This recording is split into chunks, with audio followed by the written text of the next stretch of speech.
Hello friends, आपण आज जी S T बघणार आहोत. एकदम क्विक रिव्हिजन करूया जी एस टीचं. सो बघूया टॅक्स किती प्रकारचे असतात. Direct tax, indirect tax. G S T कुठून सुरुवात झाली? फ्रान्समधून 1954. कुठलं मॉडेल आपण फॉलो करतो? Canadian G S T model follow करतो. कुणी प्रपोज केलं? केलकर समितीने प्रपोज केलेलं आहे. त्यानंतर साईन कुणी केलं? प्रेसिडेंटने 8 सप्टेंबर 2016. इम्प्लिमेंटेशन कधी झालं?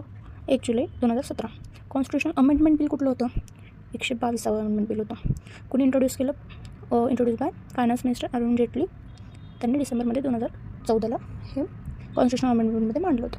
पी चिदंबरम यांनी इंट्रोडक्शन दिलं होतं, म्हणजे त्यांनी कल्पना सुचवली होती 2016मध्ये. अमेंडमेंट कुठली झाली? 101 कॉन्स्टिट्यूशन अमेंडमेंट झाली. लोकसभाने कधी पास केलं? मे 6, 2015मध्ये. राज्यसभाने 3 ऑगस्ट 2016. आणि प्रेसिडेन्शियल असेंटने रिसीव्ह केलं सप्टेंबर 8, 2016. प्रेसिडेन्शियल असेंटमध्ये अध्यक्ष समिती. आर्टिकल कुठले होते मग? 246A, 269A आणि 279A.